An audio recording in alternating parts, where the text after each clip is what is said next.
Bonsoir à toutes et à tous et merci de prendre le rendez-vous de l'information du soir. Voici les titres.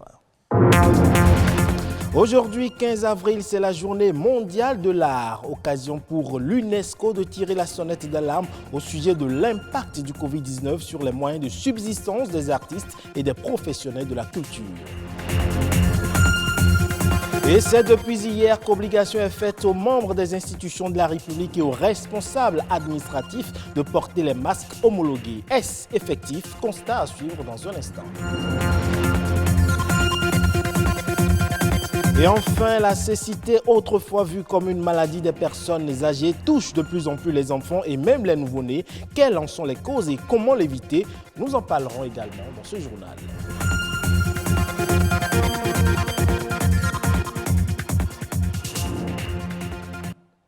Je le disais dans les titres, vous le savez, il fait désormais partie de nos habitudes, le port de masque, encore plus dans les administrations et institutions de la République. Pour les personnels de ces différentes structures, obligation est faite de porter des masques homologués FFP2 ou des masques chirurgicaux. Cette mesure est-elle mise en application? Le constat ici avec Émeric Okupeli et François Zinsou. Masque chirurgical au visage, gel alcoolique et désinfectant devant chaque personnel et conseiller au bureau, c'est le constat qui frappe à l'œil ici, à la Cour constitutionnelle. Aujourd'hui, le port des masques homologués devient une obligation pour les membres des institutions, les responsables administratifs ainsi que leur personnel. Mais dans cette institution de la République, les mesures barrières étaient déjà de mise depuis l'apparition de la pandémie du coronavirus. La Cour s'est organisée depuis le début à veiller à ce que les audiences soient suspendues d'abord. Ensuite, nous avons repris, mais en suivant les prescriptions du gouvernement, en respectant les mesures barrières, nous prenons au sérieux, parce que nous savons que c'est un problème très sérieux et il faut arrêter. Il faut que ça ne passe pas par chacun de nous. Le Conseil économique et social ne semble pas déroger à ce qui est devenu presque une habitude. Tous les membres du personnel, sans exception, y compris les conseillers, se sont parés de leurs masques de protection homologués. Personne n'y a plus accès sans cet outil capital. Avant même que le gouvernement n'oblige les citoyens, les concitoyens que nous sommes à porter nos masques, le président du Conseil économique et social, M. Tabek Bian, l'a déjà exigé au niveau de l'institution. Donc, aussitôt quand la mesure a été prise par le gouvernement, nous étions déjà dans cette dynamique-là. Et là, vous l'auriez constaté, au sein de l'institution, le port de masque est systématique. Au Fonds national de promotion de l'entreprise et de l'emploi des jeunes FNPEJ, en dehors du port de masque qui est obligatoire, voici les exercices auxquels se soumettent chaque fois le personnel et tous les usagers de cette structure avant d'avoir accès aux locaux.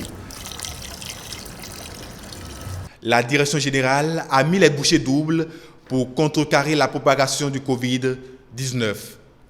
Depuis que le port de masque a été rendu obligatoire par le gouvernement, la direction générale a donné des instructions fermes afin que tous les usagers qui doivent venir au FNPEJ soient munis de masques préalablement. Donc sans masque, aucun usager ne peut plus entrer au FNPEJ.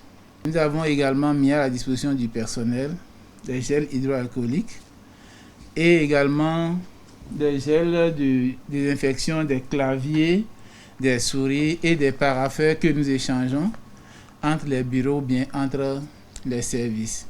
Et nous, en tant que personnel au niveau du département des services d'appui qui recevons le plus les jeunes, on a priorisé les appels téléphoniques pour échanger avec ces derniers. Et on a d'ailleurs un site sur lequel on oriente les jeunes pour s'inscrire. Dans toutes les institutions et administrations, la décision du port obligatoire de masques homologués semble ne pas être une imposition, puisque tous sont conscients de l'ampleur du phénomène et appellent même au respect strict de la mesure. Je voudrais juste les encourager, qu'ils soient ici ou ailleurs, à se plier à cette obligation que nous espérons passagère et pour que nous puissions tous être en sécurité.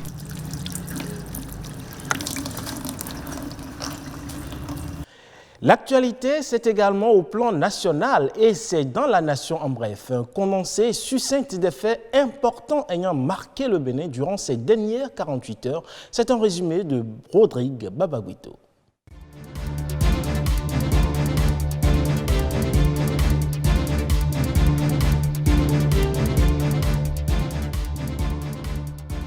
À ce jour, combien de cas guéris du coronavirus compte-t-on au Bénin ? 18 au total, c'est ce que répond le gouvernement. Ce 14 avril, 13 nouveaux cas sont enregistrés par la plateforme officielle de décompte. 16 personnes sont encore sous traitement. Selon les statistiques relatives à la pandémie du coronavirus au Bénin, le nombre de cas confirmés ne change pas. Il est toujours de 35. Selon ce point, plusieurs autres personnes sont guéries et pourront rejoindre leur famille. Depuis le 16 mars dernier que le Bénin a enregistré son premier cas de Covid-19, seul un patient a succombé à la maladie. Plusieurs cas guéris du Covid-19, mais un autre cas atteint. L'indice du chiffre d'affaires ICA, le bulletin de synthèse conjoncturelle du mois de février 2020, réalisé par la Direction générale des affaires économiques du ministère de l'économie et des finances, révèle que l'ICA du Bénin au mois de février a baissé de 0,7% par rapport au mois précédent. Une baisse liée au repli des activités dans les branches des transports, activités des auxiliaires de transport et communication, les banques, les hôtels et restaurants. La même source souligne qu'en glissement, l'indicateur montre aussi une baisse de 2,4% tirée notamment par les branches commerce et transport, activités auxiliaires des transports et communications. Une tendance baissière qui s'expliquerait entre autres par les effets négatifs de la pandémie du nouveau coronavirus sur l'économie béninoise.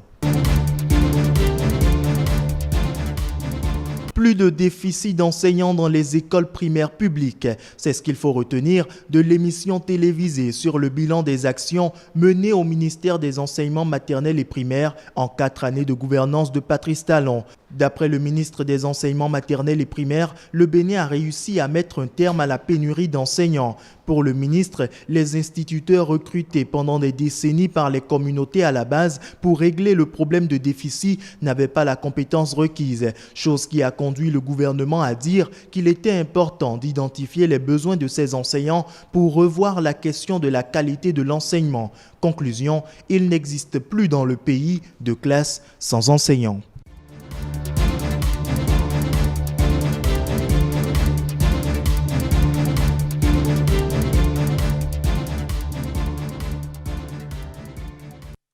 Et je le disais dans les titres, on célèbre aujourd'hui 15 avril la journée mondiale de l'art. Une journée dont la vocation est de mettre en avant les artistes, mais aussi le patrimoine et les activités artistiques. Et dans un contexte marqué par le coronavirus, le thème de cette année est l'impact du Covid-19 sur la culture. Occasion pour s'interroger sur l'impact de cette pandémie sur les moyens de subsistance des artistes et des professionnels de la culture. Fleurel Adjovi et Rodrigue Babaguito.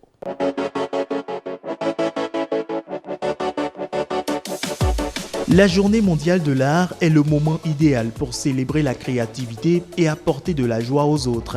Pour l'édition 2020, c'est la première fois que le 15 avril est célébré alors que plusieurs événements dans le monde entier connaissent un clap de fin provisoire.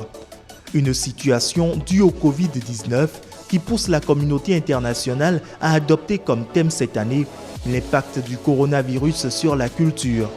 L'incertitude liée à la pandémie de Covid-19 touche plusieurs artistes en suscitant l'annulation de festivals et d'événements culturels.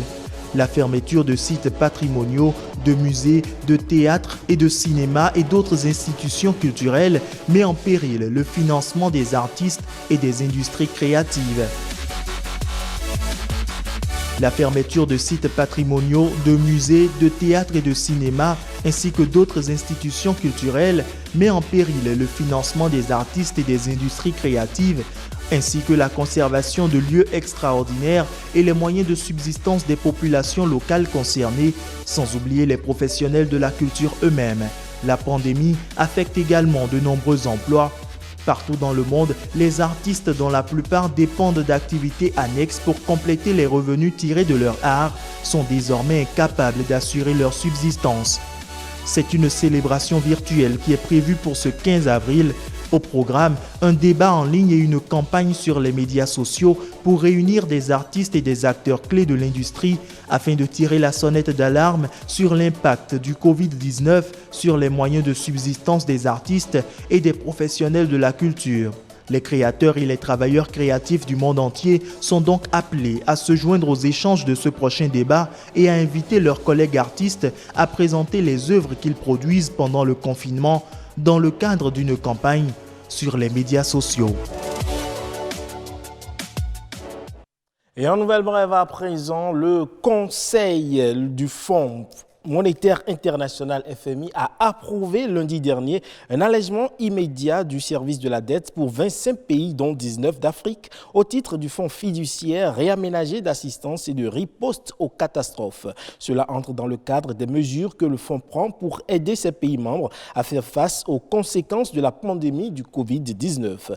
L'institution précise que ces pays membres les plus pauvres et les plus vulnérables recevront ainsi des dons qui couvriront leurs obligations envers le FMI pour une phase initiale de 6 mois, ce qui leur permettra de consacrer une plus grande partie de leurs faibles ressources financières aux soins médicaux et autres efforts de secours d'urgence. Il faut dire qu'au nombre des pays africains concernés par cette mesure d'allègement figure bien évidemment le Bénin.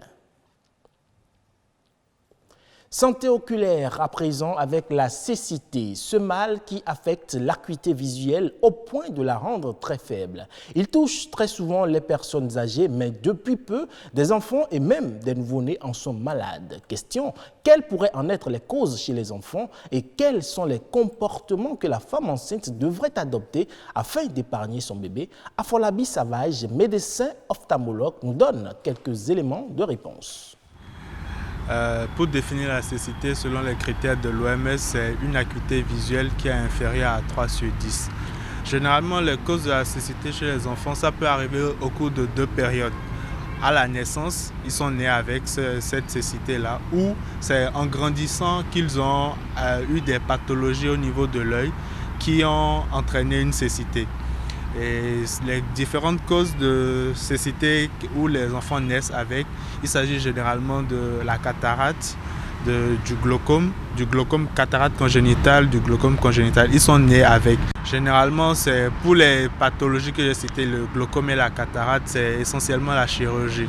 Il faut opérer ces enfants-là de leur glaucome ou de leur cataracte pour qu'ils évitent la cécité. Mais néanmoins, le fait d'opérer un enfant le fait d'opérer son glaucome ou sa cataracte n'exclut pas qu'il ne doit pas faire de suivi.